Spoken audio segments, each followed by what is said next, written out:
What is up, everybody? VitalSyntax here, playing some Battlefield 3 beta. It's another match of Caspian border and 64-player conquest. And I'm using the engineer class with the Scar H, with the red dot sight or the reflex sight, grip, and laser. And I'm also using the IGLA anti-air missile or rocket launcher. You'll see me use that in a little bit, and I'll explain how it works. But you'll see me throughout this video, I keep shooting my teammates because there's some type of glitch it's the first time it's ever happened to me, but none of my teammates were showing the blue indicators over their head unless they were in a vehicle. So I kept shooting my teammates just to, well, number one, I thought they were enemies at first, and then I started realizing that they weren't. And then I keep doing it throughout the video just to make sure that I don't get confused, because sometimes it's hard to tell just from the uniform if they're a teammate or an enemy. So here's the IGLA right here. If you aim at a helicopter or a jet, you'll get a little lock-on symbol. You can't shoot it at tanks, so if you want to take out a tank or any other land vehicle, you're going to have to use the RPG. But you can see right here, you aim at the jet or the helicopter and you'll get that little symbol. And I tried to shoot it because this is my first time using it. But you have to wait till it locks on, and the way you know it's locked on is because that the box, which is hollow on the sides, will become completely filled, like right there. And then once it does that, then you can actually pull the trigger or click and it'll shoot out a missile / rocket. I'm not sure what the right term is there. And it seems to take two missiles. I'm just gonna say missiles. Two missiles to take out to make it disabled, at least for a jet, and then a third one to actually destroy it. So it takes quite a bit. And I think you spawn with 4 by default. Also down to my left, you can see a teammate's anti-air tank. Those things are really good. They have like fully automatic machine guns that you can take out tanks and stuff with. I think they are, well, some of them are stationary and some of them you can actually drive around. You can see I'm locking on a little bit more here. And I think this one hits and I get it, disable it. Yeah. Vehicle disabled, then you have to hit it with a third one to actually destroy it. And the disabling of vehicles is a new feature in Battlefield 3. Basically what happens is once they get to a certain health, they don't regenerate health, which I'm not sure if the jets do anyway, but the tanks won't regenerate health anymore. And I think I actually take it out with this last one. Wait for it. Yep, there we go. Destroyed vehicle. Once you, and I guess he's parachuting out, you can see him. It's kind of glitchy, but, and another thing about the parachuting is if you're parachuting and you drop a mobile spawn beacon, it will get stuck in the air and you can keep spawning on it and you'll keep parachuting in, which is, I don't know, kind of funky.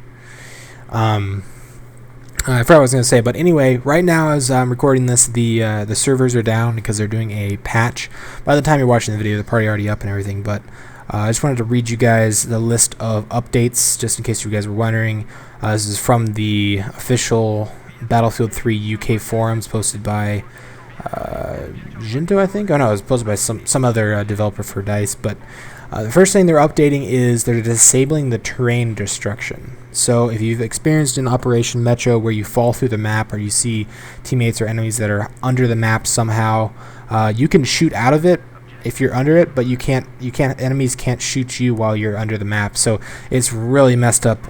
And as I predicted and I said in my last video, I thought it had to do with the destruction of the terrain. You know, if a grenade or a rocket goes off and blows a hole in the ground, somehow there's a glitch that you can actually fall through that hole. So they're actually completely disabling terrain destruction. Does that mean that they're completely disabling destruction altogether? You'll still be able to take out buildings and walls and other things that are on the maps, but you just can't take out the ground, the terrain.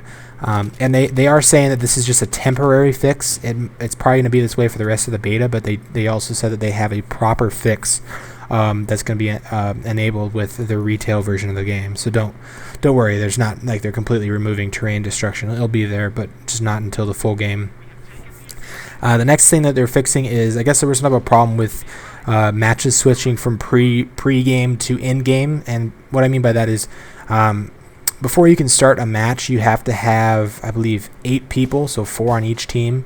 And I guess there was some type of glitch. I never experienced it myself because I usually join servers that were already almost full, but supposedly there's some type of glitch that the game wouldn't switch to actually start playing for some reason, even if you had that 8-player minimum.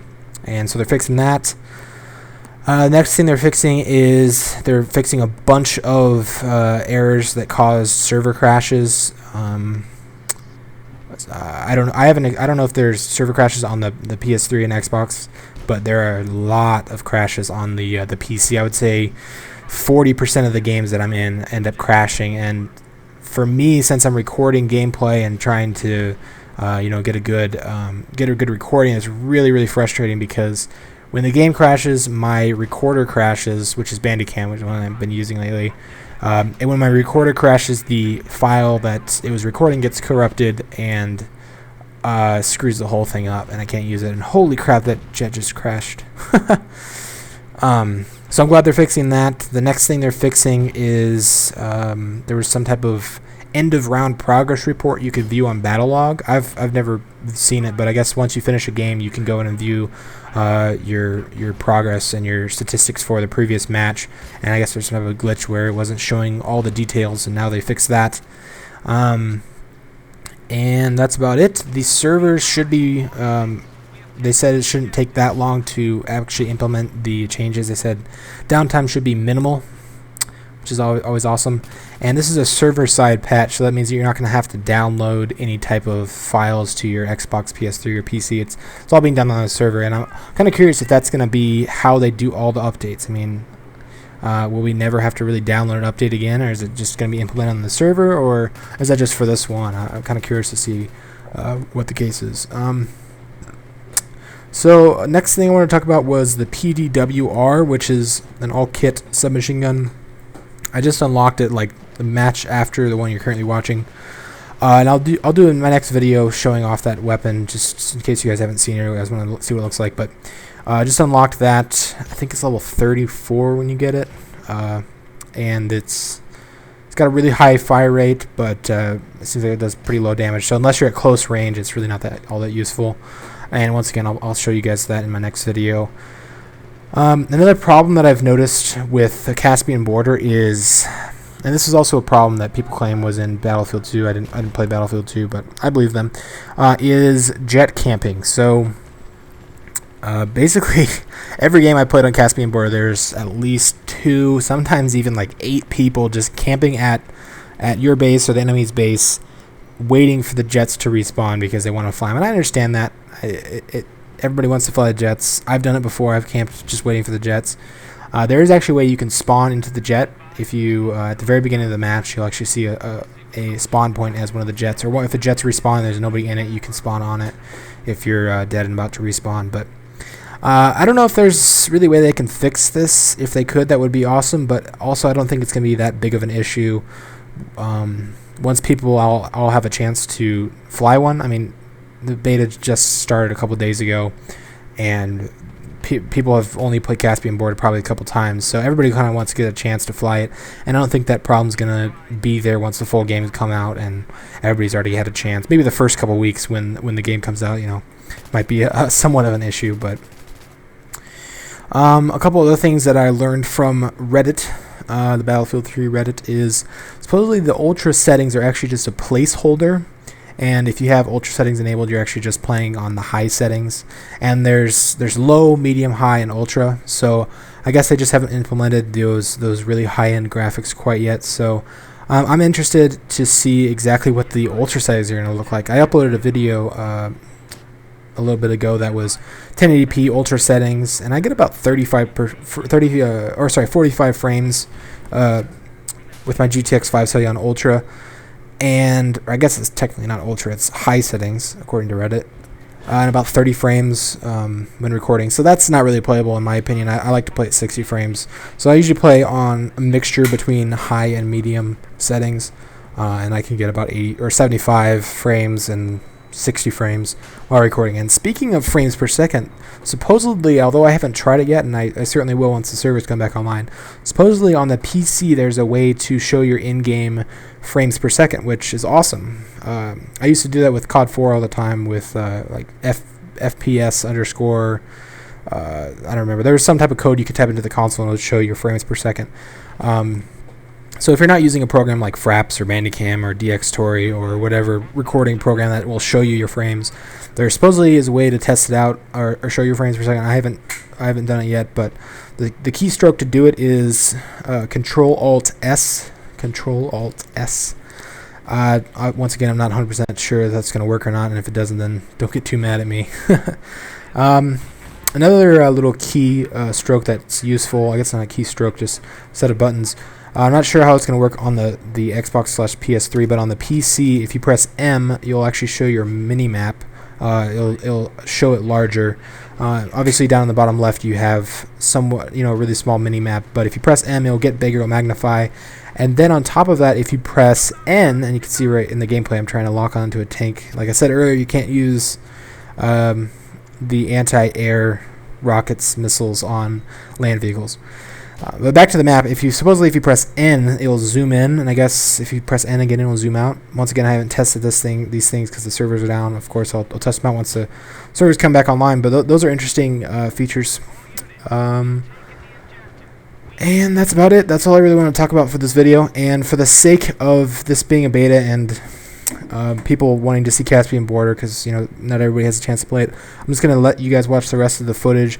Probably in the future, just since these games on Caspian Border with Conquest usually last between 20 and 30 minutes. I'll probably in the future cut it up into multiple parts, but just for the sake of it being a beta and hopefully some of you guys wanting to actually see the rest of this match and see what Caspian Border looks and feels like, I'll just let you guys watch the rest of the gameplay without commentating, because I don't want to commentate for 30 minutes because that'd be a really long time, or I guess it's a 20-minute game. But yeah, I ended up with a score of 15-5, so hopefully you guys will enjoy the rest of it. Thanks for watching, guys. If you guys enjoyed the video, remember to leave a rating, and I'll see you guys in the next video. Bye.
The enemy has neutralized the objective. Over.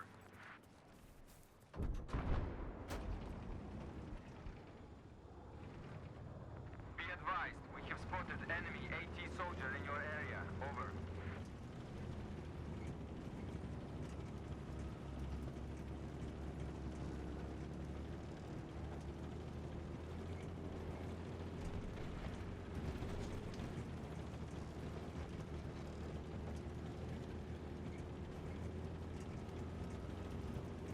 The objective has been taken.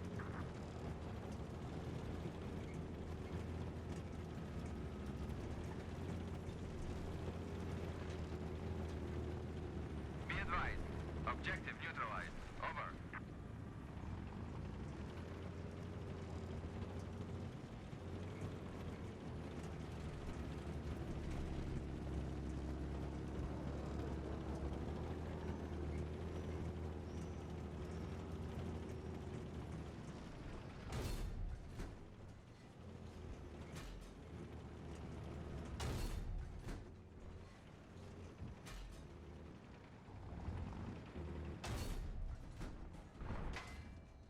Be advised, objective has been taken and secured.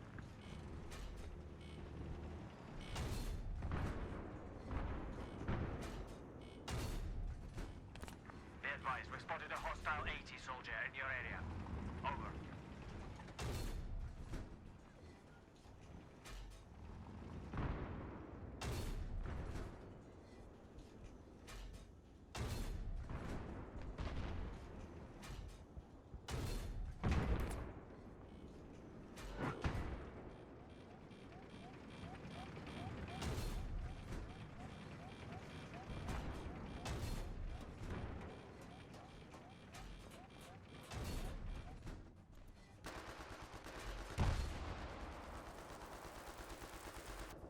Be advised, enemy machine gunner spotted in your area. Over.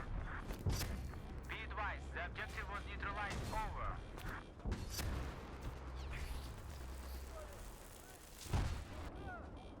Be advised, we spotted enemy jeep in your area. Over. Be advised, we have taken the objective. Over.